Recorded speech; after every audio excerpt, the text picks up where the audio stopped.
इतिहास में पहली बार भारत ने उठाया ऐसा कदम, पूरे यूरोप की अकड़ एक झटके में तोड़ डाला। भारत से पंगा लेना कोई बच्चों का खेल नहीं, उल्टा यूरोप को ही भारी पड़ गया। चीन, अमेरिका और रूस सबकी बजी बैंड। अब पूरे यूरोप का जीना हो जाएगा मुश्किल। दोस्तों, अब भारत फुल एक्शन में आ चुका है, और खासकर उन देशों के लिए जो भारत के लिए अपमानजनक रवैया अपनाते हैं और भारत को अपनी नजरों में कुछ नहीं समझते। लेकिन भारत ने टिट फॉर टैट रणनीति को अपनाना शुरू कर दिया है, जिससे इन देशों की खटिया खड़ी होना शुरू हो रही है, और खासकर इसका शिकार बना है यूरोपीय यूनियन। क्योंकि यूरोपीय यूनियन में 27 अमीर देश आते हैं, और यह देश भारत की आजादी के बाद से ही भारत के साथ अपमानजनक रवैया को अपनाते आ रहे हैं, और भारत ने हाल ही के कुछ सालों में जब से आर्थिक तरक्की करना शुरू किया है, तब से इन देशों की तिरछी नजर भारत पर टिकी रहती है। जहां भारत की कंपनियां इनके सीधे निशाने पर हैं, और भारत का जो प्रोडक्ट है उन पर एक्स्ट्रा ड्यूटी लगाई जाती है। इनके द्वारा भारतीय कंपनियों के प्रोडक्ट पर छोटी छोटी कमियां निकालकर या तो उन्हें रिजेक्ट कर दिया जाता है, या फिर उन पर एक्स्ट्रा ड्यूटी इंपोर्ट कर दी जाती है, जिससे इन देशों में भारतीय कंपनियों को अपने सामान बेचने के लिए कई दिक्कतें आती रहती हैं। लेकिन अब भारत खुद एक्शन में आ चुका है, और उनकी रणनीति उन्हीं पर ठोक दी है, और हाल ही में खबर निकल कर आ रही है कि यूरोपीय यूनियन के लगभग 1500 से ज्यादा आइटम को भारत की तरफ से वापस लौटा दिया गया है, जिससे यूरोपीय देशों की सांस थमती हुई नजर आ रही है। पूरी खबर क्या है जानेंगे इस वीडियो में। लेकिन उससे पहले भारत यूरोपीय देशों के खिलाफ एक्शन में आ चुका है। उसके लिए इस वीडियो पर एक लाइक तो बनता है। फटाफट वीडियो को लाइक कर दीजिए दोस्तों। देखिए, इस बात में दो राय नहीं है कि भारत और यूरोपीय यूनियन के बीच बिजनेस पार्टनरशिप्स दिन पर दिन बढ़ रही है, और दोनों देशों के बीच सामानों का इंपोर्ट और एक्सपोर्ट पहले से ज्यादा बढ़ चुका है। लेकिन भारत जैसे जैसे तरक्की कर रहा है, और खासकर हाल ही के कुछ सालों में जब भारत फाइनेंशियली काफी ज्यादा मजबूत हो चुका है, तो कई देश भारत की टांगें खींचने में लगे रहते हैं, और भारत की टांग खींचने में यूरोपियन यूनियन का भी एक बहुत बड़ा हाथ है। हालांकि यूरोप के सभी देश ऐसे नहीं हैं जो कि भारत के आगे बढ़ने से परेशान हैं, लेकिन यूरोपीय यूनियन में ज्यादातर देश ऐसे हैं जो भारत के आगे बढ़ने से परेशान हो चुके हैं। लेकिन हाल ही में यूरोपियन यूनियन की कंपनियों को भारत की तरफ से एक ऐसी लताड़ मिली है जिसे सदियों तक याद रखने वाले हैं, क्योंकि भारत ने इस बार जैसे को तैसा नीति अपनाते हुए यूरोपीय देशों को बहुत बड़ा झटका दे डाला है। दरअसल हाल ही में भारत ने यूरोप की तरफ से भेजे गए 1500 से ज्यादा फूड प्रोडक्ट को वापस लौटा दिया है, जिससे यूरोपीय कंपनियों का काफी ज्यादा नुकसान हुआ है, जिसके कारण भारत के खिलाफ रणनीति रचने वाले यूरोपियन यूनियन की औकात ठंडी होती हुई दिखाई दे रही है। क्योंकि भारत ने न सिर्फ यूरोप से आने वाले इन फूड प्रोडक्ट को वापस लौटा दिया है, बल्कि इन पर पूरी तरह से बैन लगा दिया है, और इससे यूरोपीय देशों को इतना भयंकर नुकसान हुआ है जिसके बारे में आप सोच भी नहीं सकते। आंकड़ों की माने तो यूरोपियन यूनियन के लिए भारत फूड प्रोडक्ट का एक बहुत बड़ा मार्केट है, जहां से यूरोपियन यूनियन की जमकर कमाई हो रही थी। वैसे देखा जाए तो आज के समय में भारत दुनिया के लगभग 100 से भी अधिक देशों से फूड प्रोडक्ट खरीदता है, जिसमें यूरोपीय यूनियन के साथ साथ चीन, अमेरिका, यूएई और ऑस्ट्रेलिया जैसे देश भारत में अपने फूड प्रोडक्ट का भरपूर मात्रा में एक्सपोर्ट करते हैं।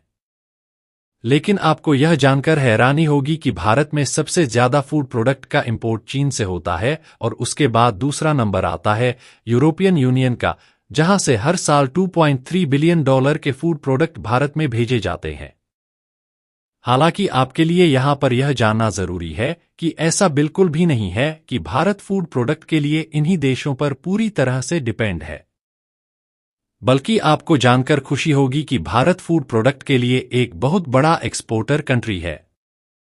यानी कि भारत भले ही फूड प्रोडक्ट का इंपोर्ट करता है, लेकिन इसके साथ साथ भारत में प्रोड्यूस किए जा रहे फूड प्रोडक्ट का एक्सपोर्ट एशिया के चीन, बांग्लादेश, यूएई और ईरान जैसे देशों के साथ साथ यूरोप के नीदरलैंड, स्पेन, इटली और यूके जैसे देशों में भारी भरकम मात्रा में किया जाता है, और भारत ने पिछले एक साल में लगभग $53 बिलियन के फूड प्रोडक्ट को इन्हीं देशों में एक्सपोर्ट किया है,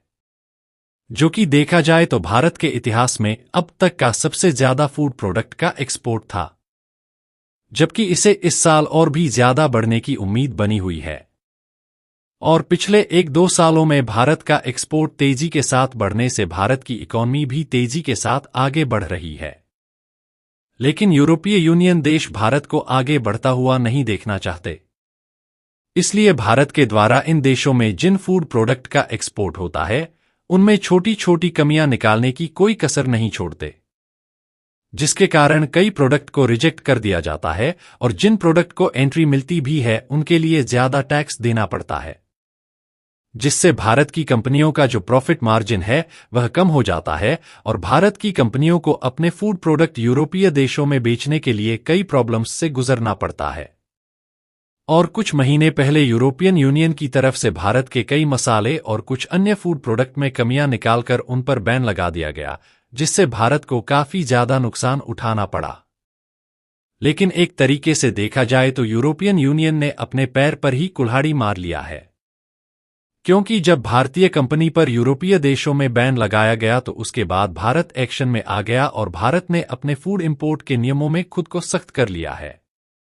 इसके बाद हाल ही में खबर निकलकर आ रही है कि लास्ट 2 फाइनेंशियल ईयर में भारत ने अपने कठोर गुणवत्ता और सुरक्षा मानकों को पूरा करने में विफल रहने वाले लगभग 1500 फूड आइटम्स की खेप को वापस लौटा दिया है। और सबसे खास बात यह है कि इसमें से लगभग 550 आइटम्स को पिछले कुछ महीनों में ही भारत ने रिजेक्ट किए हैं, जबकि 1000 आइटम्स लगभग पिछले 1.5 सालों में भारत ने रिजेक्ट किए हैं, जिसके कारण यूरोपीय कंपनियों को काफी बड़ा झटका लगा है। क्योंकि जिस स्ट्रेटेजी को यूरोप ने भारत के खिलाफ बनाया उसी को भारत ने यूरोपीय कंपनी पर खुद इंपोर्ट कर दिया, जिससे भारत का तो कम नुकसान हुआ है, लेकिन उससे ज्यादा नुकसान यूरोपीय कंपनियां खुद कर बैठी हैं। और जब भारत ने यूरोपीय कंपनियों को रिजेक्ट करके उन्हें वापस यूरोप के पास भेज दिया है तो यह कंपनियां यूरोपीय यूनियन से रिक्वेस्ट कर रही हैं कि उनको किसी न किसी तरीके से भारत में एंट्री दिलाई जाए और यूरोपियन यूनियन भारत के पास आया। लेकिन भारत ने सीधे मना कर दिया और भारत ने बता दिया कि पहले आप अपना रवैया सुधारिए, जो भारतीय कंपनियों के साथ भेदभाव है उसको दूर कीजिए, उसके बाद ही भारत में पहले जैसे प्रोडक्ट की एंट्री मिलती थी उस तरह एंट्री मिल पाएगी। और भारत ने सीधा बता दिया कि यह तो अभी शुरुआत है और आगे चलकर यह मुद्दा और भी ज्यादा बड़ा हो सकता है। यहां तक कि यह मुद्दा इतना बड़ा है कि भारत और यूरोपीय यूनियन के बीच जो फ्री ट्रेड एग्रीमेंट होने वाला था, जिससे भारत के लिए यूरोप का मार्केट और यूरोप के लिए भारत का मार्केट खुलने वाला था, उसमें भी रोकटोक होना शुरू हो चुकी है। बाकी आप लोगों को क्या लगता है कि यूरोपियन यूनियन का भारत के खिलाफ जो भेदभाव है उसे यूरोप सुधारने वाला है या नहीं? अपनी राय कमेंट बॉक्स में जरूर बताइएगा। तो दोस्तों, जय हिंद, जय भारत।